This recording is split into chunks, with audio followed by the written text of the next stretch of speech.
May this video be the beacon that lights your way, offering insights and direction for your journey.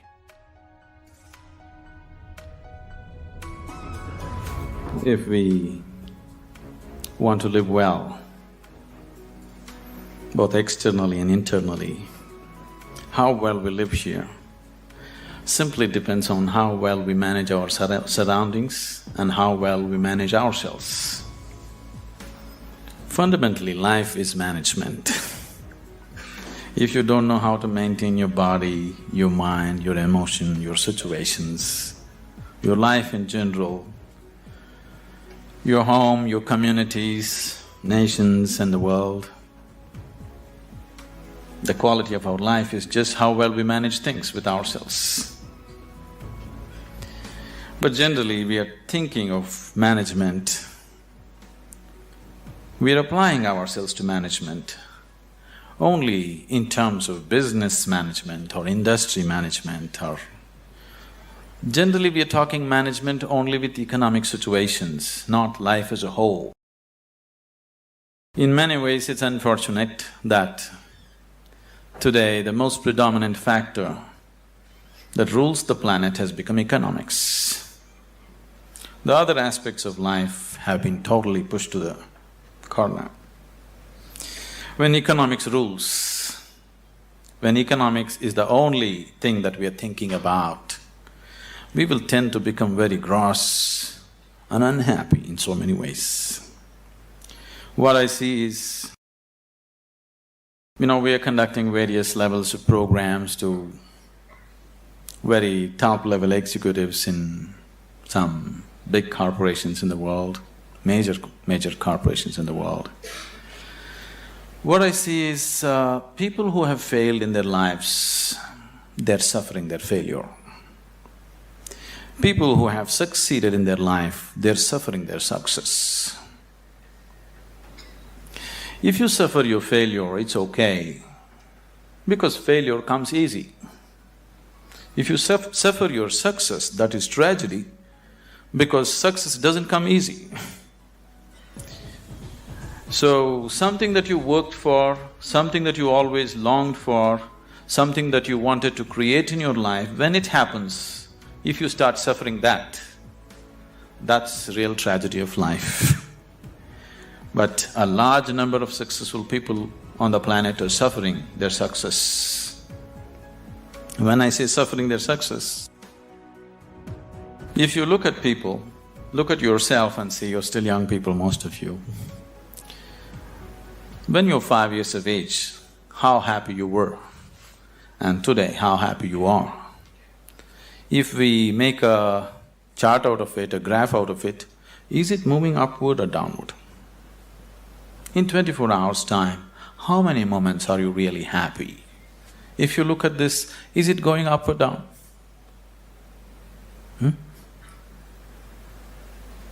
Is it going up or down? Down.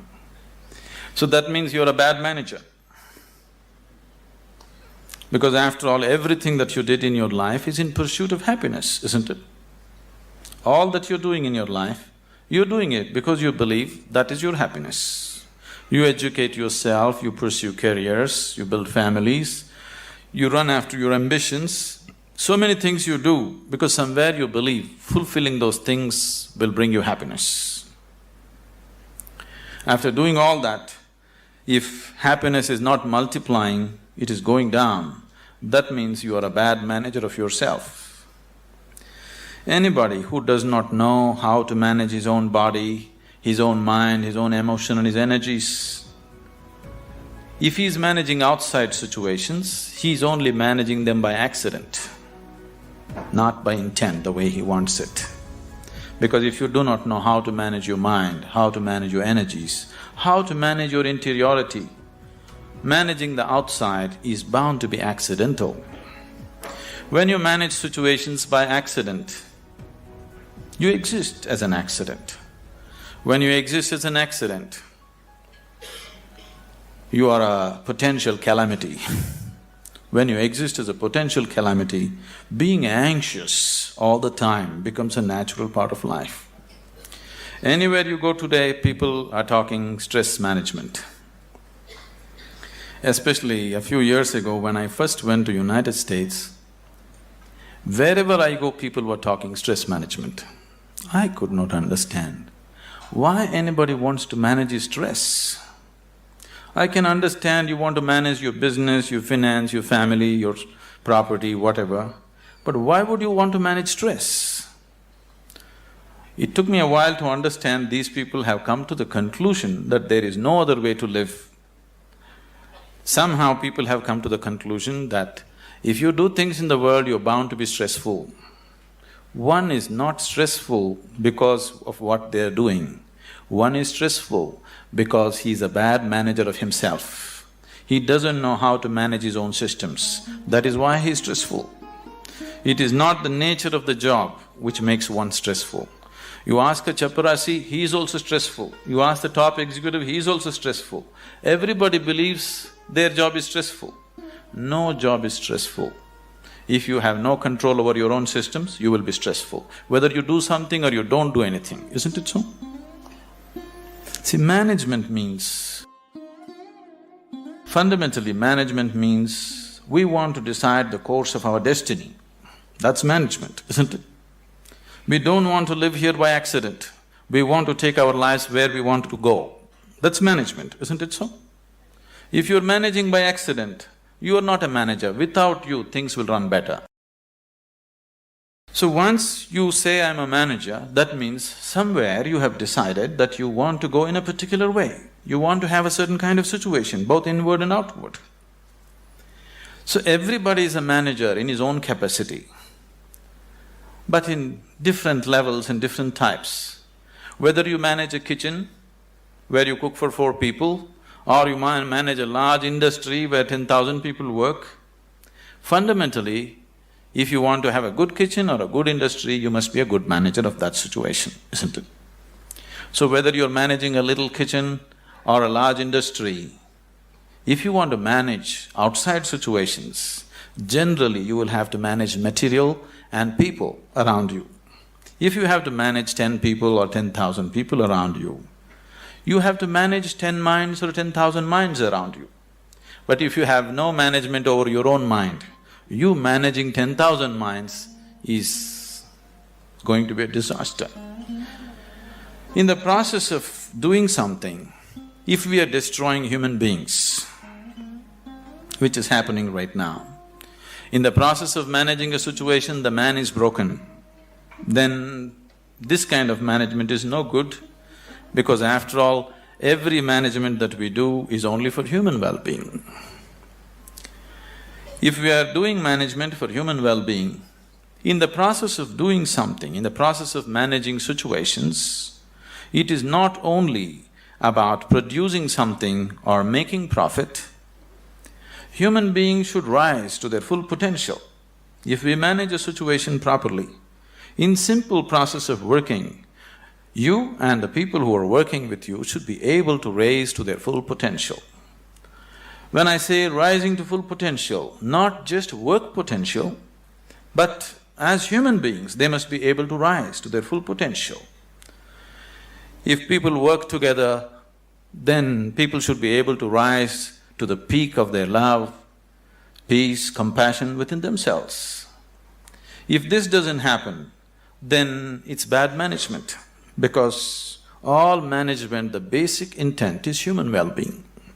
If that is not happening, you're just producing something, you're making little profit, but human beings are getting broken in the process, it doesn't mean anything. So if this kind of management has to happen, that just in managing a business, you find people around you raise to their peak, then you have to spend a certain amount of time in focusing on your inner management. If this doesn't happen, you will only manage situations by accident. A lot of people have understood management as a way of throwing their weight around.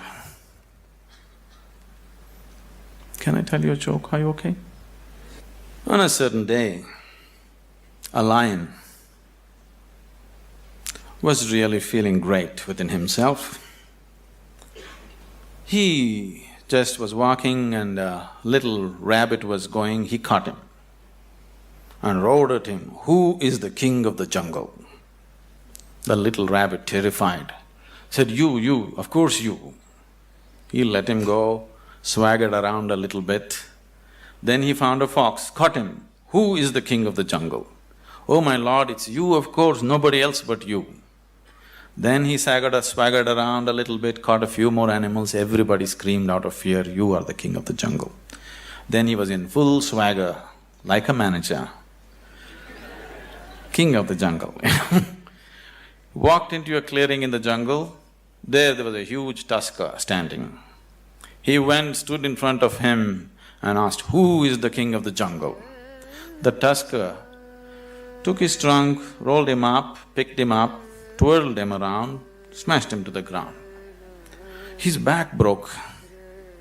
Then the lion said, "You could have just told me."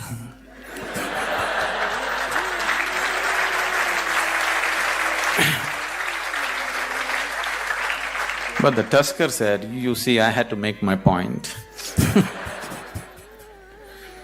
So, lot of people generally are thinking management means just throwing their weight around.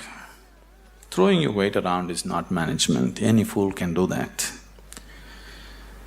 If you manage a situation, not just things happening there, people should feel elevated, just being in that space, otherwise it is not management. Above all, if you go to your place and you manage a situation, you must feel wonderful being there. If that doesn't happen, you are not a good manager. So if this has to happen, you need an inner dimension. When I say inner dimension, what is inner dimension? When I say inner, I'm not just talking about the body or the mind, because both this body and mind you gathered from outside in certain ways, isn't it? For example, this physical body, when you were a child, this body was only this much. Now it's become this much. How did this happen? How did this happen? That's a question. How did this happen? You grew up, how did it happen, I'm asking? I'm sorry? How did it happen? How did all this body happen? Food that you ate, isn't it? What you call as my body is actually a heap of food that you gathered. What you call as food is just a piece of earth that you convert it into food and make it into body, isn't it? So this body is just a heap of food that you gathered over a period of time. What you call as my mind is a heap of impressions that you gathered from outside. Now you have a heap of food and a heap of impressions. If this much gathering has to happen, something more than this must exist, isn't it?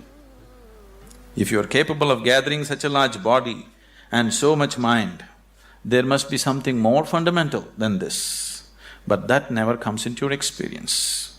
You're just lost in these two heaps, trying to make some sense out of it. Now, as there is a science, as there is a management science for external well-being, there is a management for science for inner well-being. It is just that most of the time we have not approached it scientifically, we're just believing by doing something somehow everything will be okay. Right now, people are thinking by educating themselves they will live happily ever after, which you will discover after some time it's not so. By getting a job, they think they're going to be happy ever after, which you will discover it is not so. By making money, you think you're going to be happy ever after, you will discover it is not so. Somebody thinks by getting married they're going to be ever after, and they know it is not so. So, you're trying to somehow fool yourself into believing that by doing something everything will be okay. Though repeatedly it has let you down, still you believe that something else, some other miracle will make everything okay. It'll not be okay. It once happened, on a certain day, a bull and a pheasant were grazing on the field. You know a bull? A pheasant, a bird. The bull was grazing on the grass, the pheasant was picking ticks off the bull, they're partners, Then the pheasant looked at a huge tree which was at the edge of the field and very nostalgically said, "Alas, there was a time when I could fly to the topmost branch of the tree, but today I do not have the strength even to fly to the first branch of the tree." The bull very nonchalantly said, "That's no problem. Eat a little bit of my dung every day. You will see, within a fortnight's time you will reach the top of the tree." The pheasant said, "Oh, come off it. How is that possible?" The bull said, "Really, please try and see. The whole humanity is on it. You could try too." Very hesitantly, the pheasant started pecking at the dung, and lo, on the very first day it reached the first branch of the tree. In a fortnight's time, it reached the topmost branch of the tree. It just went and sat on the topmost branch and just looking at the scenery, enjoying it. The old farmer saw a fat old pheasant on the top of the tree. He took out his shotgun and shot him off the tree. So the moral of the story is, even bullshit can get you to the top, but never lets you stay there.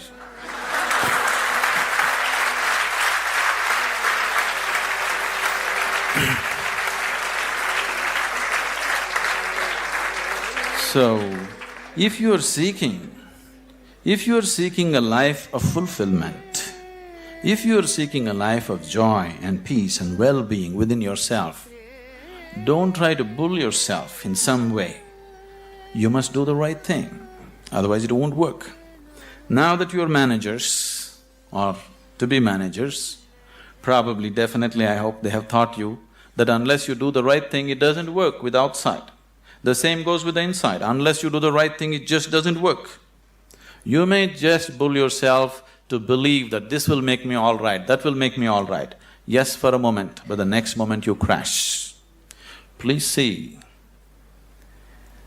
successful people, unsuccessful people, just look at their lives and see in 24 hours, how many moments are they really joyful? How many? You go on the street and see how many joyful faces do you see on the street? Very, very few, isn't it so? Yes? If you see any, usually they are young faces. Over 30 faces are all long faces. What's happened to them? For most of them, their lives have worked out far better than they ever imagined. If you look at yourself as a generation, never before another generation of people have been this comfortable and this well physically as you are right now, isn't it? Isn't it so? We are the most comfortable generation. No other generation has known these kind of comforts and conveniences. But still, are we any happier than what people were? This is simply because we did not do inner management. We just did external management, no inner management. In the process of creating what we want, the very source of our life, this planet, we're just destroying, isn't it? In pursuit of our happiness, we are just making a bonfire out of this planet, but still we are not satisfied, nor are we any more joyful than what we were 500 years ago as people were, isn't it?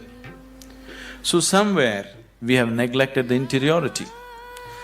So to turn inward, what is needed? One reason why most young people here had never made any effort to turn inward is because today, any thinking person, the moment he can read ABC, speak English and he has extra alphabets next to his name, he develops an allergy towards anything spiritual. This is not your fault. These so-called spiritual people have made such jokers out of themselves. They have presented spirituality in such terrible ways, ridiculous ways, that anybody who has any sense doesn't want to go anywhere near it. See, a spirituality means to know something which is beyond the physical. Right now, if you exist as a physical entity, as a body, as a mind, Because both these things are accumulations from outside, whatever happens outside will happen inside. If what happens outside begins to happen within you all the time, then you being peaceful and happy is always accidental. Because it doesn't matter who you are, how powerful you are, how great a manager you are, external situations will never be 100% in your control. That's the nature of the life. Even if you're just two people in the family, still you don't have absolute control over the situation, isn't it so?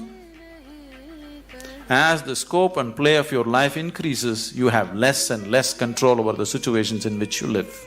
That's the reality of life. So if whatever is happening outside is happening within you, you being peaceful and happy in your life is a faraway thing, it's never going to happen. Only when a person begins to experience a dimension beyond the physical within himself, then he can play with the physical world whichever way he wants. He can do the best that he can do with the outside world, but the interiority is undisturbed, always the way you want it. The outside world will not happen the way we want it 100%. At least the inner world should happen the way we want it, isn't it so? Isn't it so? The outside will never happen 100% the way we want it. That's the reality of life. But at least this one should happen the way we want it. If this is also not happening the way you want it, if your body, if your mind, if your emotions, if your energies are not functioning the way you want it, then this is the worst kind of slavery, because somebody else decides what should happen within you. If somebody else decides what should happen around you, that itself you call it slavery, isn't it so? Yes? Are we in talking terms or no? Okay, that's fine. If somebody decides what should happen around you, that itself you call as slavery. But if someone decides what should happen within you, is it not a more horrible way of being a slave?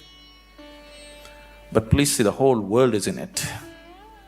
The only consolation is everybody is like this. Now that you're learning management as a science, I would like you to understand there is a whole science of inner management. If you don't learn that, you may manage businesses, you may manage industry, but still you will not live a life of fulfillment and well-being. If you want to live a life of fulfillment and well-being and offer the same to people around you, it's extremely important you know what it means to manage your interiority.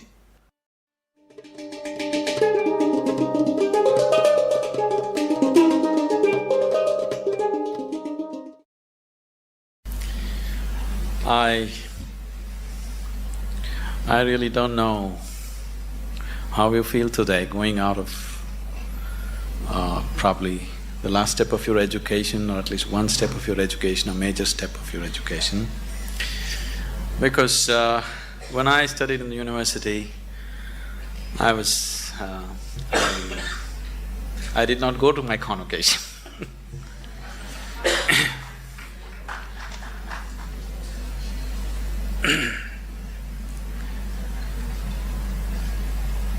Somewhere, right from my childhood. Are you okay for a story? Right from my childhood, the education that I received, though they sent me to the best possible schools around, it didn't mean anything to me, because my sense of listening and looking at people was such. When the teachers were talking whatever, chemistry, biology or mathematics, one thing I could clearly see was whatever they were saying didn't mean a damn thing to them. And I was not willing to listen to anything from somebody who is talking something which doesn't mean anything to him. So, I always looked at the teacher. If he put his heart into it, I'm willing to be there, otherwise I'm out. Because somewhere I have so many things on my agenda for the day. 24 hours are packed with too many things. I'm not willing to spend an hour or even 5 minutes listening to someone who is talking something which doesn't mean anything to him. Even if he's talking nonsense, it doesn't matter. If it means something to him, I'm willing to listen to it. But if he's talking great things which don't mean anything to him, I'm not willing to listen to him. So as a part of this, I spent… Your education is over so I can talk. I spent almost 90% of my college hours outside, only 10% inside. Only when I saw somebody who is talking something with passion, I'm there. Otherwise, I'm just out. Now, this education, I'm repeatedly telling Dr. Majumdar and a few other people around here, I'm happy to see somebody's talking with some passion about what they're doing. Somebody, it doesn't matter what they're doing is right, wrong, okay, perfect or not, but someone has put his heart into it. It's okay, because human lives becomes beautiful not because we do the right things. Human lives become beautiful because we put our heart into what we're doing. It doesn't matter what we're doing, whether we are sweeping the floor or managing the country or what we are doing, if we are putting our heart into what we are doing, it's beautiful to be doing that activity. So I think it's a fortune that I've just seen a few people, I hope everybody here is putting their hearts into what they're doing and living in an atmosphere where people are passionate about what they're doing itself is highly enriching. Now that you're stepping into the world, not that you don't know, but anyway, now you're stepping into the world in a different dimension than the way you have been till now. Once you step into the world, there's going to be a lot of filth. There is corruption, there is nonsense, there is so many things happening everywhere. There are some set of people, a certain set of people who will develop an allergy for this filth. They can't stand it. They usually run to the Himalayas because they're allergic to filth, they can't take it. They want everything pure. But such a thing will not happen because the filth of the world has one way or the other has entered our minds. Whether we empower that filth or not is all the option that we have. But we cannot avoid filth, it is there. All the nonsense that can happen in the world, you know in your head, isn't it? So one set of people develop allergy and try to run away, which they can never do, really. Another set of people, a large segment of people unfortunately, have come to their own kind of philosophies. Anyway, world is full of filth, let me also become filth. So they have joined that, they have merged into the filth. What we call as filth can also be great manure, Indian spirituality has always used lotus as a symbolism. A lotus flower has always been the main symbolism for Indian spirituality. Why a lotus flower is? A lotus flower grows best where the filth is thick. This filth which is stinking, which you can't bear, has transformed itself into a fragrant, beautiful flower. This option also is with us every moment of our life. If the atmospheres that we live in make us… we cannot call ourselves managers. If we make the atmospheres that we live in, only then we can call ourselves managers. Being a manager means that we are going to create whatever we see as the most beautiful thing to happen right now. Allowing situations to create you is not management at all. Creating the situations that we want is management. As many of them have said many things,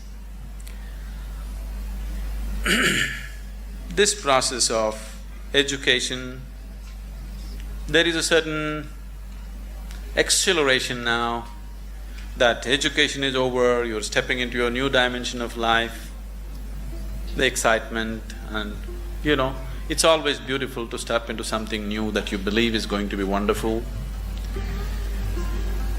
But what we have seen with life with most people is, now let's say somebody got a job, the first day when they went and sat behind this table was the most fantastic place in the world. But within a few years, behind the same table, they're manufacturing blood pressure, diabetes, ulcers and whatnot. This is not because there is something wrong with the jobs that we do. This is not because there is something wrong with the world that we live in. It is simply because we have not paid sufficient attention to ourselves. We have paid too much attention to what is outside. To succeed in the world, people are always thinking, great aspirations will make you successful. Aspiration is just an initial starting point. Just because you aspire for success, just because you aspire for prosperity, just because you aspire for well-being, it doesn't happen. Success, prosperity, well-being happens because you have made yourself capable of creating those things. Everybody aspires. Who is not aspiring for success in the world? Everybody is aspiring. Even a beggar on the street is trying to be a successful beggar, isn't it so? Every human being is aspiring for it, but only those who have made themselves capable will succeed. Making yourself capable, not only in terms of management skills and other things, but that is needed too, but making yourself capable as a human being to go through situations untouched, to be like a lotus flower, even if you're in the filthiest of situations, to maintain your beauty and fragrance. If one has this, he will float through this life untouched. If one doesn't have it, life will eat him up in so many ways.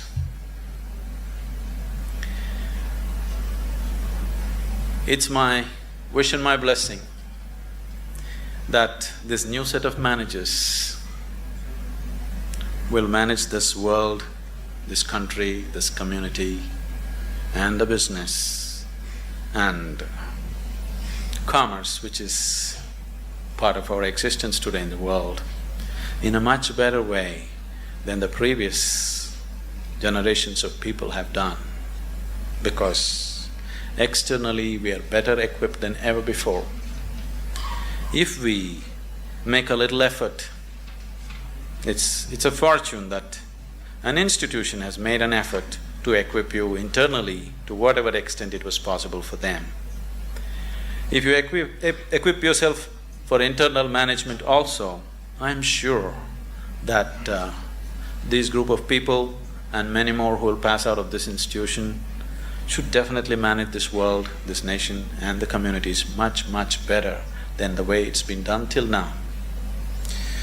When it comes to management, there's no such thing as perfect management. It is just that if people give themselves absolutely to what they're doing, things will happen. Right now, the Isha Foundation, Dr. Karthikeyan, after seeing what's happening there, that's how he's been into this. It is run by all young people, the whole foundation. We have hundreds of centers in India and outside the country. Everything is managed by very young people. People who have been with us for 14, 15 years, they are just in their early 30s now. Very, very young people. No senior people, no experienced people, just young people, raw hands. I took this as a challenge to make it happen through them, not using any kind of experience. I'm not against experience, I'm not against that, but I wanted to make a statement that incredible things can be done, not because we know how to do it. Incredible things can be done simply because we are committed that we want it to happen, that's all. Today, this has grown into a voluntary organization with over 200,000 active volunteers around the world. And we have taken enormous projects of social significance. All these things are handled by volunteers. They're not paid for it, they spend from their own pockets and do things.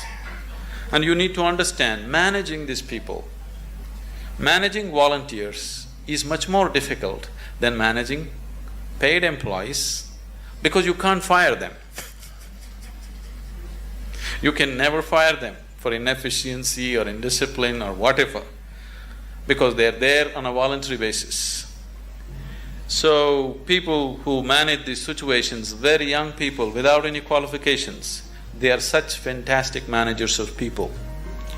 The way they manage the situations, the way they conduct thousands of people has set such a exemplary example in the community there.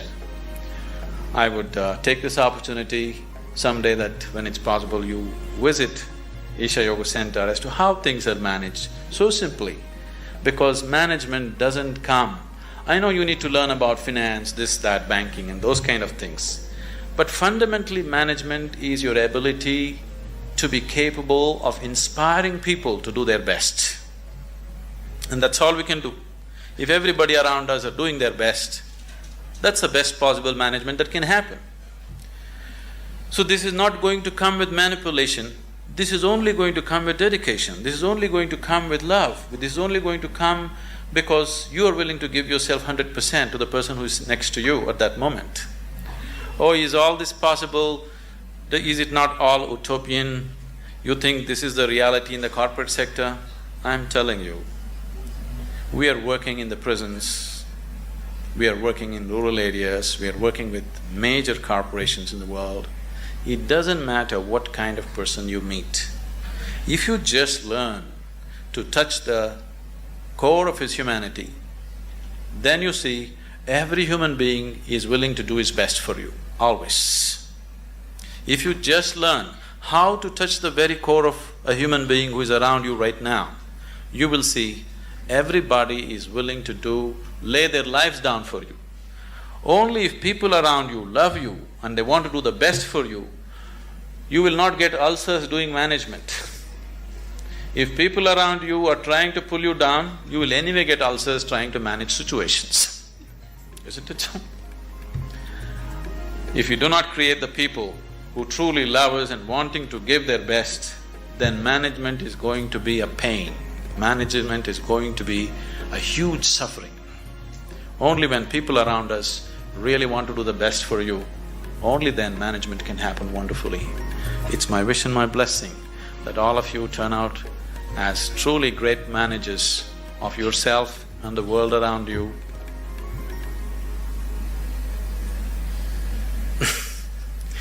Our lives become beautiful not because of what we do. Our lives becomes beautiful simply because we have included everybody around us as a part of our dream of well-being. I hope all of you become truly successful and well.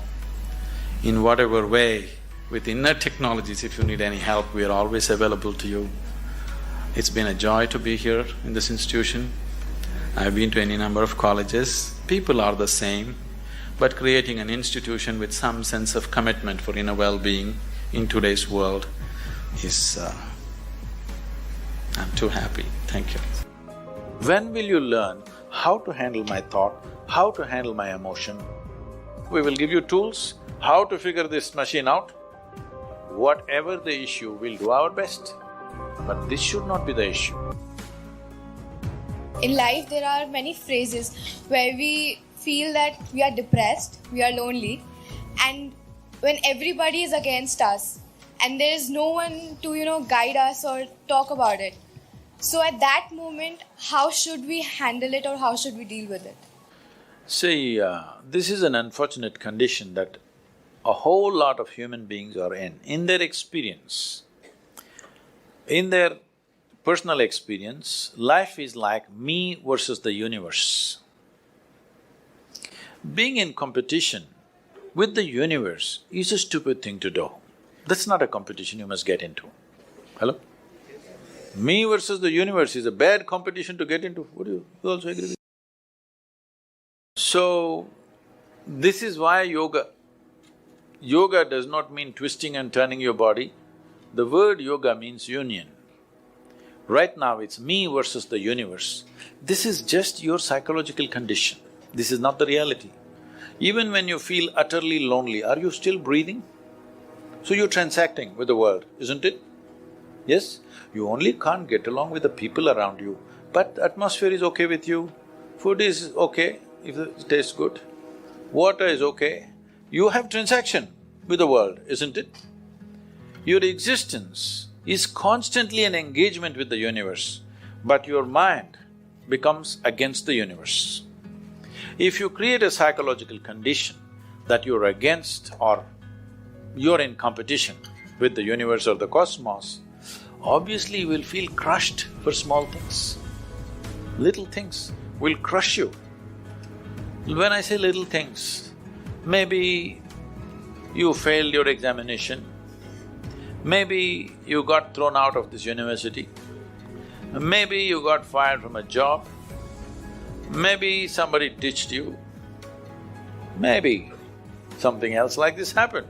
These are all small things between life and death.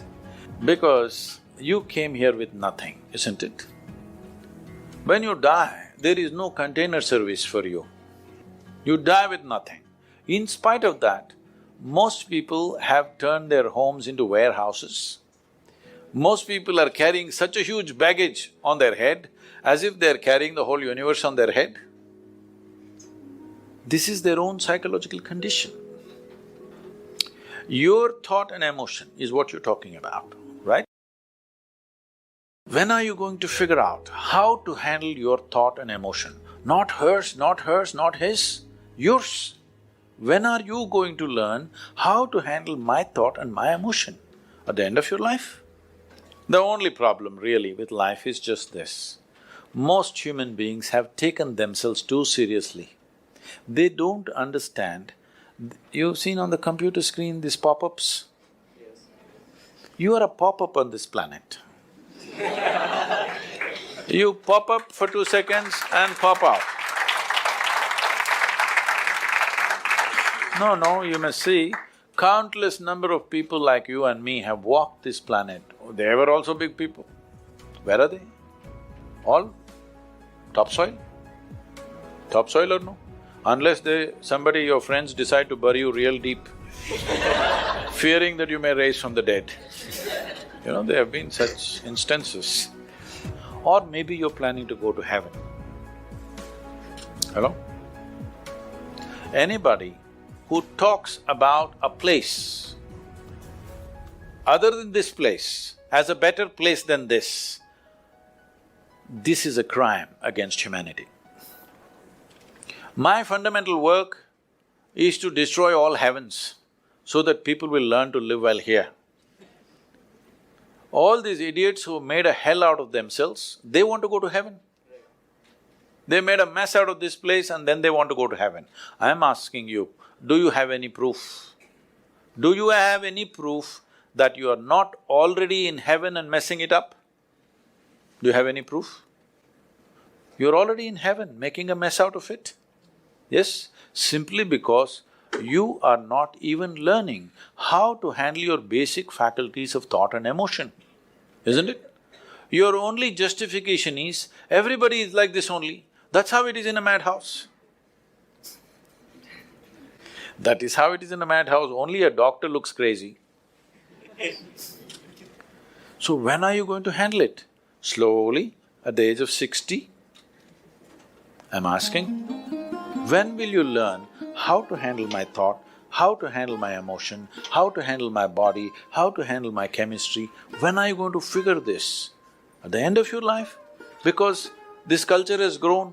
When to do spirituality means when you're 70. when you're no good for anything else? No, at the earliest possible time, whatever is most profound about you, not about heavens, about this life, everything that you need to know, you must know soonest, isn't it? Only then you will live a sensible life. Okay, if I tell you a joke, you won't get offended. Because this is the most serious crowd I've ever seen in the last few years. How many of them are journalism? Most of them? Okay.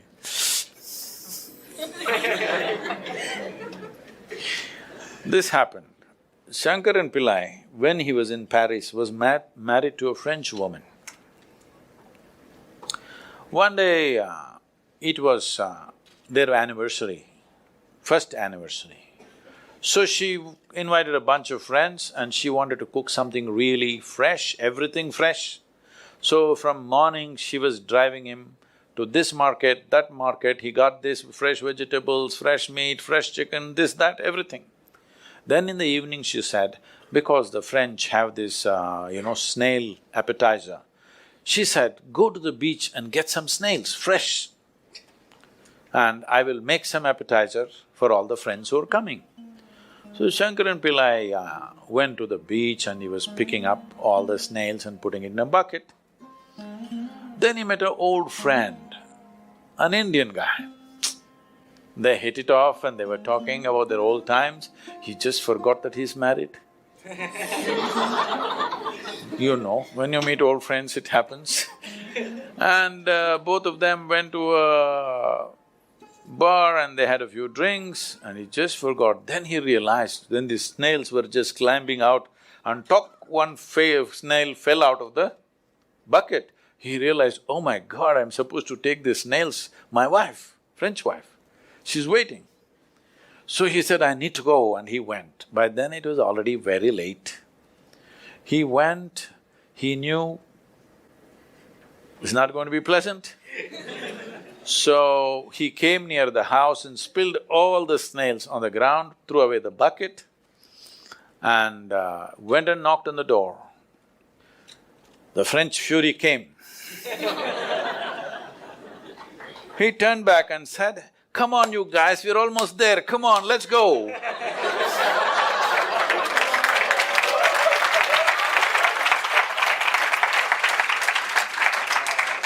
So, when are you going to pick your snails and put them in the bucket and fix them? Huh? Your problems, you must fix them, isn't it? These are not problems. I want you to understand, you are not suffering your life. You're only suffering two fantastic faculties that only… It's a privilege of being human that we have these two fantastic faculties. One is, we have a vivid sense of memory. This is because of this memory our life is so rich, unlike any other creature. And we have a fantastic sense of imagination. Now, this is what you're suffering. What happened 10 years ago, you can still suffer. Why? Are you suffering life or memory? Hello? Memory. Memory. What may happen day after tomorrow, you're already suffering? Are you suffering life or imagination? Two most fantastic faculties you have, you're suffering. So what are you asking for? You want to become once again an earthworm. An earthworm is a very eco-friendly creature, I have nothing against it. But it took millions of years of evolution to get you this size of brain, and now you're suffering it. If we take away half your brain, of course you will sit there without any anxiety, without any suffering, peacefully. What we need is, we need to remove your brain, because you're suffering your own intelligence. Yes or no? Yes. Because we gave you a very complex machine, you have not bothered to read even the user's manual. You want to just blunder around. No, young people, it's time you figure out a few things about you. If you don't know how, we will give you tools how to figure this machine out, because in your life, many issues will come. More issues come up in your life means you're living a more active life. Nothing came up means you're not living. Yes? Lots of issues every day. I have the maximum number of trouble going on in my life on a daily basis because so much of activity around the world, global level of activity only with volunteers, okay? Volunteers means nobody is qualified for the job and you can't fire them for inefficiency and they love you, what to do?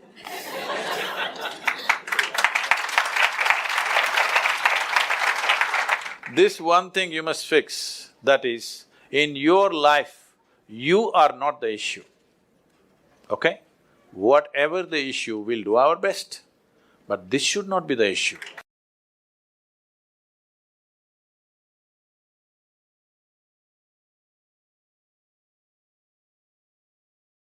So what kind of food? We must understand this. Food is not a religion, food is not a culture, food is just the fuel for this machine. Yes? There may be cultural aspects to the tastes, there may be even religious tinge to the food over a period of time, but essentially food is fuel for this body. So with what kind of food will it function with minimum struggle within itself and maximum impact? So suppose you buy a petrol car and pump diesel into it, it may still roll around but not at its optimum. Similarly, various foods you can eat and still somehow it functions. But those communities which have eaten with care, you can clearly see a distinct difference in the way they function, the levels of intelligence and whatever. So in India, we prescribe food for different people in different way. If you're doing menial jobs, you eat one way because you need physical muscle. If you're doing other kinds of trading and other kinds of activities, you eat another way. If you're a fighting class, you eat differently. And now if you're into education, spiritual process and subtler aspects of life, then you eat differently. If you're in education, one of the greatest challenges is to stay focused on something. The goddamn textbook, I'm sorry. The wonderful textbook that is written for an average intelligence. It's a common prescription. It's not written for the brilliant student. It is written in a way that it's a common prescription, everybody gets it. But that textbook, how much effort it is taking for a whole lot of people? How they have to read it 10 times to get it? But you lie down in your bed and read a love story, you remember every word.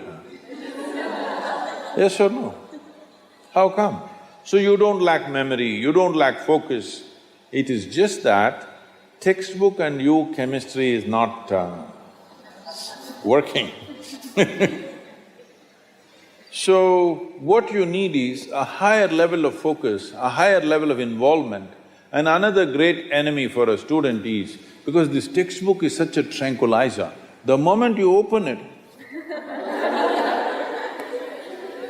go to cinema till 2 a.m. you're up, open the textbook at 9 o'clock, right there, you smash into it.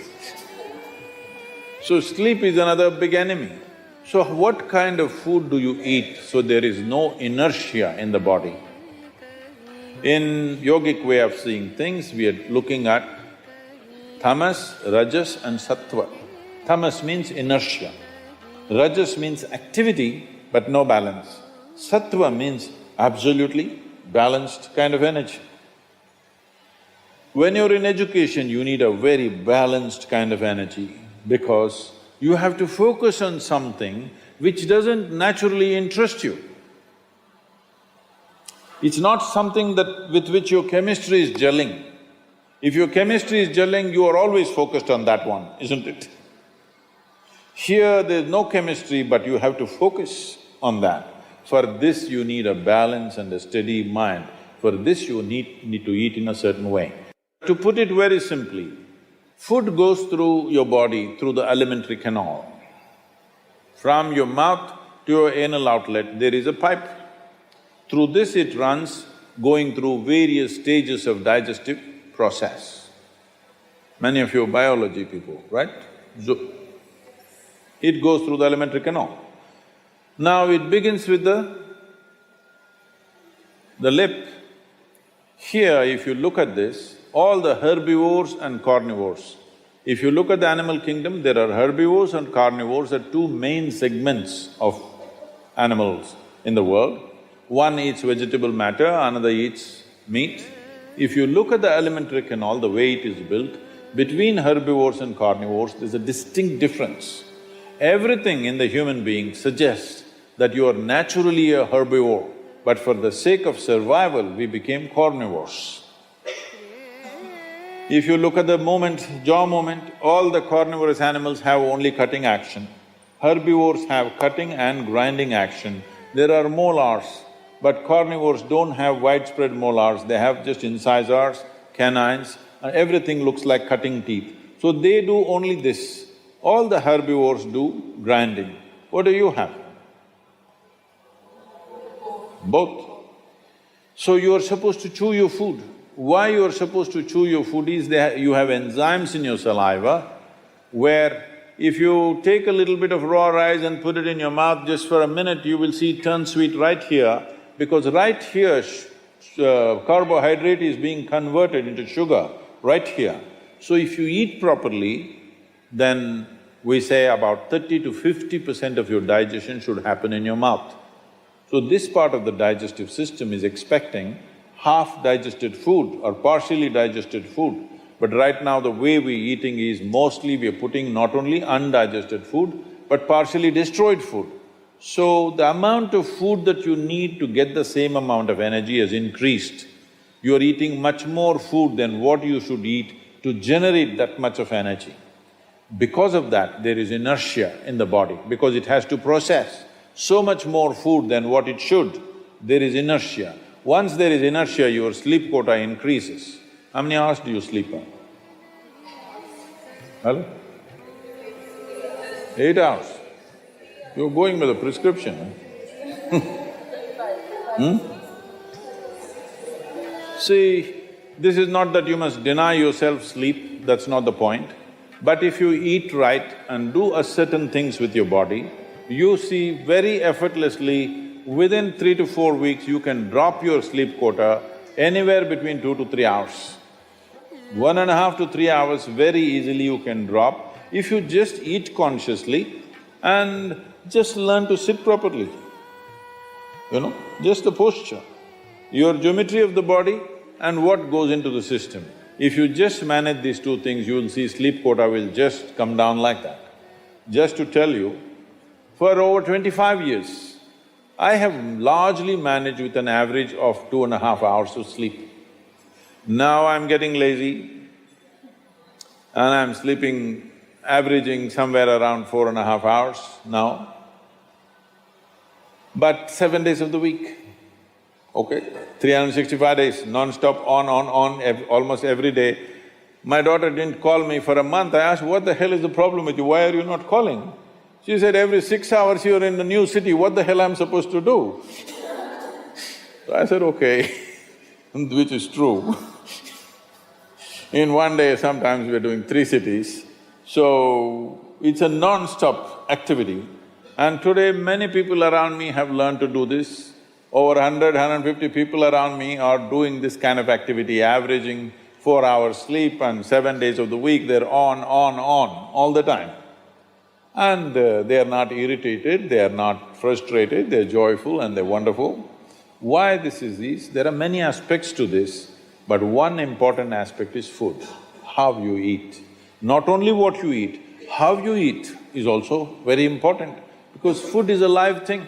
One simple thing all you girls can do is just see various health issues and inertia issue, focus issue, just bring 40 to 50% of the food in its raw form, that means it's alive. It must be a live cell, it can be a vegetable, it can be a fruit, it can be a nut, it can be sprouted gram. At least 40 to 50%, the food that you eat must be alive. You eat dead food and you want to live, this is a little difficult thing to do, because you have to raise the dead now. But if you eat live food, one thing you will see is the state of your mind, your focus and your sleep quotas, and above all, staying awake is not good enough, you have to stay alert, isn't it? How alert you are, how focused you are, only to that extent everything yields to you in this world, isn't it so? What is the level of focus will determine whether the world yields to you or not, isn't it? And one more aspect of life, one more aspect of food is, when you consume something, it must be of a simple genetic code in the sense, it must be a very simple software. Vegetables, fruits, nuts, sprouts, they're very simple. More complicated means animal food becomes more and more complicated. Suppose you eat an animal which has some amount of emotion and a life of its own. Now the code in that… we were talking about this, your body is just an accumulation of memory, which means a certain software, isn't it? This is the most complex software. Human software is the most complex software on the planet of all the creatures. So if you eat an animal, particularly a mammal, if you eat, it has a similar kind of complexity, maybe not as complex as this, similar level of complexity because it has thought and emotion of its own. Now for you to break that code and integrate it into your system, you are not fully successful. So it will leave traces of certain qualities within you. You cannot break that code and make it a part of yours because it's a different and complex code. If you eat a leaf, a vegetable, a fruit, a nut or a sprout, this is much simpler. If you must eat non-vegetarian food, you must eat that which is furthest away from you. So generally, fish and water life is furthest away from you. So if you must eat non-vegetarian food, the best thing to eat is you're on the coast. Fish is the best thing to eat that way. Death simply means somebody who was available to you is now absent, that's all. It is not because one life vanished, you're crying about it. It is just that somebody who was, filling a part of the collage for you is absent, so it leaves a hole in your life. Depending upon how close they were, accordingly it leaves that big a hole in your life. So, what you're battling with is not the death of a person, what you're battling with is the size of the hole they have left in your life. Suppose a faraway relative or a friend, somebody that you know, an acquaintance died, you feel bad for an hour and then you get back to normal. But somebody very close and dear to you passed away, now they've left a huge hole. So your problem is you trying to tend to this hole, which is within yourself. This hole has happened essentially. Now what I say may sound little brutal for people who are in that situation, but one must understand this. If you look for solace, yes, if somebody comes to me who have just lost somebody dear to them, I will also hug them and, protect them and give them some solace. But you must decide whether you want solace or you want a solution to your life. Because today this person will die, tomorrow that person will die, day after tomorrow I may die myself, it doesn't matter. But people keep dying because we are dying kind of people. Let's understand this, all of us, we are dying kind of people. First thing that must be fixed in our mind, we are mortal by nature. So having said that, grief, we must understand, it is on many different levels. There is a psychological grief, reasonably painful runanubandha. But let us say, you are 42 years of age and you're a woman. Your runanubandha is almost negligible. Not that it's not there, it's there, but very, very low. So, the suffering that you go through is largely emotional and psychological. If you're psychologically very stable, emotionally balanced, you will see you will handle it quite effortlessly because there is no physical turmoil going on in the system. But the same thing, if they lose their husband, that runanubandha is physically painful because that is a different type of runanubandha. A child below 7.5 years of age doesn't have much runanubandha. The mother and father may have enormous runanubandha, but on the other side, there is not much runanubandha. This is not just for psychological reasons. A child below 7.5 years of age doesn't suffer much, doesn't go through the turmoil physically. May suffer because of not being taken care of and those kind of situations if they are there. I don't want to go into the detailed mechanics of what it is, but if you are over 42 years of age and you are a woman and you lost a parent, this is why in this culture, women are not required to do karmas. Karma is done for the dead, not so much for you. But if you're below 21 years of age, it's very, very important you do it because it's both for the dead and for you. It's very important for you because the person who died, whatever happens, happens. But your life can be in a constant turmoil because there is a physical memory which torments you at a different level. Even if you're mentally stable, emotionally very balanced, still there is a certain torment going within you. For this, there are yogic processes with which you can rejuvenate the system. There's a whole system of things to do.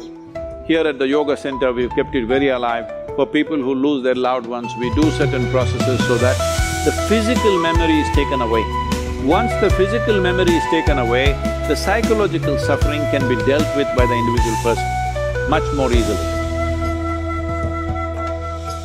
How to perform karmas and kriyas for dead if you are not able to physically do something? The simple thing is to go into a 3-day period of sadhana, because internally you can do this. Beyond a certain age, it is largely for the dead that we are doing it. But there is an element of that, it's not totally gone. Our bodies are never 100% free from the genetic process that we have received from our parentage. There is a way to be above that, but we are not absolutely free. Physical body functions in a certain way. So, just 3 days of withdrawal and a certain type of sadhana, if you don't know anything else, simply just do the Maha Mantra, Om Namah Shivaya intensely for 3 days as much as you can. A minimum of 4.5 hours a day if you do this, you don't have to really bother about that because it's also nice to withdraw, it's a sensitive time, but now deaths and funerals and what happens post-death is all become a social nonsense, that you have to have people at home, you have to serve them drink, you have to serve them food.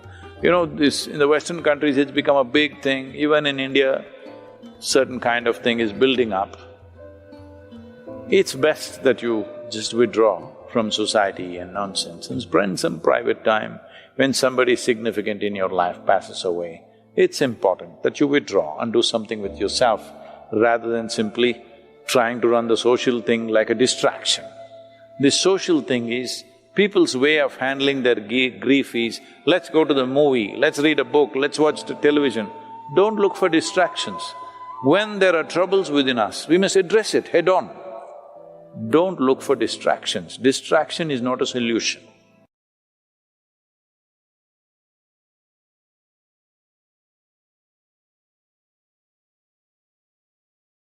Until the next adventure, stay connected for more inspiring content, and don't forget to invite your friends to join us on this journey of learning and evolution.